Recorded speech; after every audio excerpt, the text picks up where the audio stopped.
สวัสดีค่ะพ่อแม่พี่น้องสวัสดีFCทุกท่านเนาะค่ะกลับมาพบมาพอกับเจตาพารวยคือเก่าค่ะในทางช่อง YouTube มื้อนี้เจตาก็จะวางแนวทางของลาวพัฒนาค่ะลาวพัฒนาจะเป็นของวันที่18เนาะค่ะเห็นอยู่นี่ประวัติแต้วน้อยเด้อค่ะ FC ไผใดไผโศกไผมานน้ำแต้วน้อยบ่น้อค่ะของเพิ่นเข้าไป20วิ่งลูดกับเขามา2ตัวเด้อค่ะลาวพัฒนาออก702แต้วน้อยเข้าไป20เนาะค่ะ37ล่าง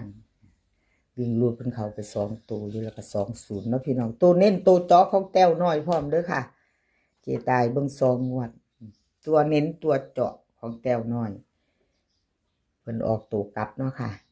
FC แต้วน้อยจับตามองแนวทางใหม่ของเพิ่นเนาะค่ะ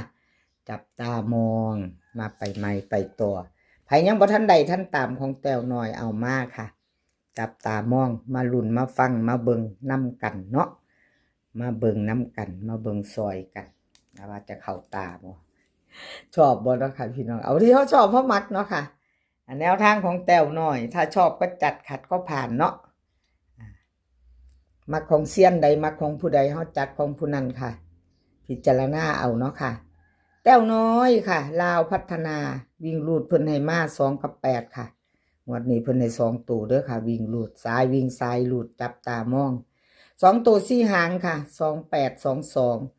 2388 3ตัว2หาง228 223วิ่งลูดเด่นทอกันค่ะ28 2ตัวก็เน้นเท่ากันวงกลมให้หมดค่ะของแต้วน้อย2822 2388 228 223ค่ะของแต้วน้อยใครจะไปต่อกับเพิ่นก็เตรียมแคปหน้าจอค่ะกับขอบคุณแต้วน้อยหลายๆเด้อค่ะที่ให้แนวทางมาวางทางช่องของเจตาเนาะค่ะกราบขอบพระคุณเป็นอย่างสูงคลิปนี้3เสี้ยนดังเด้อค่ะพี่น้องบอกเพิ่นไว้ก่อนถ้ามีผู้อันเสี้ยนอยู่ในใจของเพิ่นเนาะเพิ่นจะได้ถ้ารุ่นถ้าฟังถ้าเบิ่งย่ำเจตาอ่านแนวทางของเสี้ยนผู้เพิ่นมักเนาะค่ะจะมีแต้วน้อยดาพารวยแล้วก็ปล่อยเปรตค่ะ3เสี้ยนดังค่ะพี่น้อง3เสี้ยนดังค่ะเสี้ยนใดอยู่ในใจรอ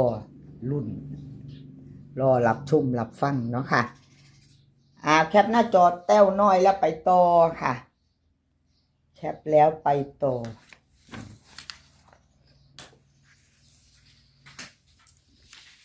ดาพารวยค่ะดาพารวยคนสวยในช่องไปต่อกับดาพารวยเนาะค่ะของดาพารวยเพิ่นเข้าไปวิ่งลูดเด้อค่ะดาพารวยคนสวยในช่องเข้าไป0ตัว1อยู่เนาะมาเบิ่งอีกค่ะของดาพารวยหลุดไปก็บ่เป็นหยังค่ะเจตาเป็นกำลังแรงใจให้แล้วก็ FC เพิ่นก็เป็นกำลังใจให้กันคือเก่าเนาะค่ะวันที่16 2ตัวไม่เดินไม่เข้าเนาะก็มาใหม่วันที่18ค่ะของดาพารวยคนสวยในช่องเฮาก็มาไปใหม่ไปต่อกับเพิ่นดาพารวยคนสวยในช่องมาไปต่อไปใหม่ค่ะลาวพัฒนาวิ่งลูดดาให้มา7กับ8ค่ะ2ตัวกับ4หางไปกลับให้คือเก่าค่ะหน่อยๆเน้นๆเจาะๆค่ะคนสวยให้มา7887 1221ค่ะ3ตัวหางเดียว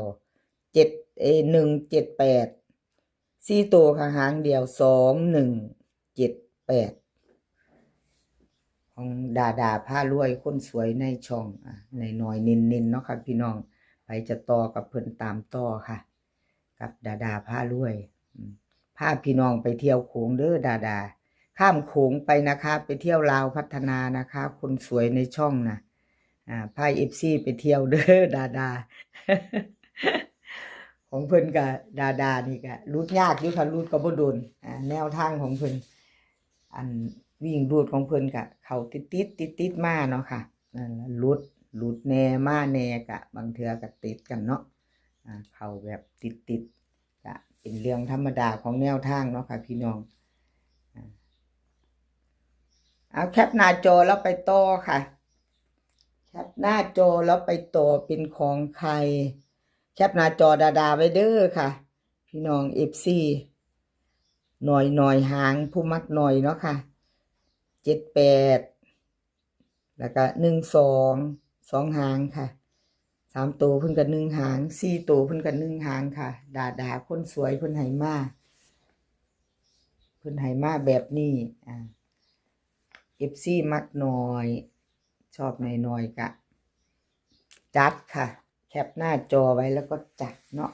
กราบขอบบุญขอบคุณดาพารวยคนสวยในช่องหลายๆค่ะที่ให้แนวทางมาว่างทางช่องเจตาด้วยดีเสมอมาเนาะค่ะ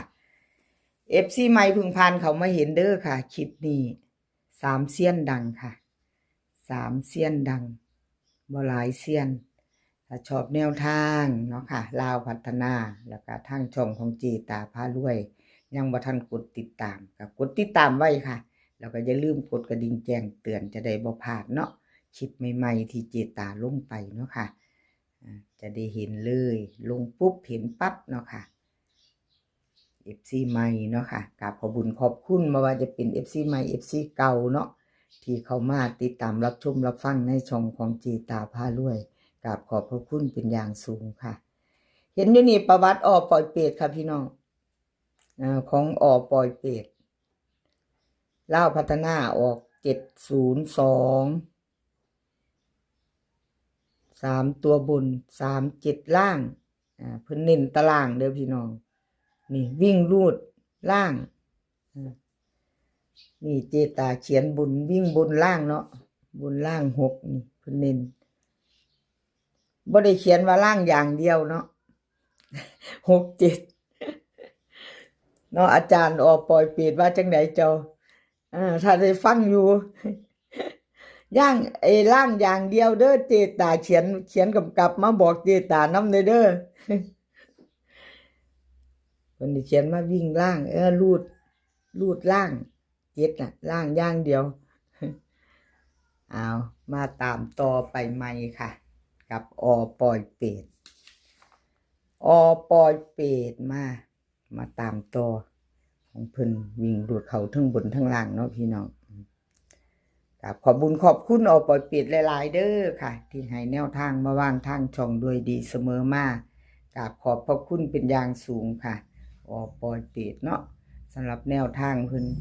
ให้เจตามาตลอดค่ะกับขอบบุญขอบคุณหลายๆปล่อยเปรตค่ะลาวพัฒนาวิ่งรูดล่างค่ะล่างอย่างเดียวเด้อค่ะพี่น้องวิ่งรูดล่างอย่างเดียว6ค่ะ2ตัว4หาง2ตัว4หาง96 26 06แล้วก็66ค่ะ3ตัว2หาง622 620ค่ะวงกลมให้ถึง2ตัวเน้นทั้ง2ตัวเด้อค่ะล่างอย่างเดียวแล้วพี่น้องวิ่งรูด6ปล่อยเปรตให้มา6ตัวเดียวแล้วก็ล่างบ่มีบุญนำเด้อค่ะล่างอย่างเดียวเพิ่นเล่น6เน้น6ล่างอย่างเดียวค่ะ2ตัวเพิ่นเน้นให้2ตัวเน้นที่96กับ29ค่ะ96กับ29เพิ่นเน้นให้2หางเนาะปล่อยเปรต3ตัวนี้เน้นถึง2หางค่ะวงกลมให้ถึง2หาง622แล้วก็620ค่ะ3ตัวบนให้3ตัวบน2ตัวเพิ่นบ่ให้เด้อค่ะอัน4หางนี่เป็นล่างหมดเด้อท่านผู้ชมของปล่อยเปรตบ่เป็นบนเด้อค่ะเป็นล่างอย่างเดียวเด้อค่ะ96290666ล่างอย่างเดียวค่ะ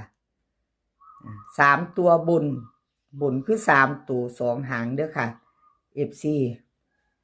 ของปล่อยเปรตเนาะคลิปนี้ขอให้พี่น้องโชคดีกับลาวพัฒนาวันพุธ วันที่18ค่ะ20:30ให้โชคดีกันทุกคนมื้อนี้ก็ขอให้มีความสุขค่ะขอให้สุขภาพร่างกายแข็งแรง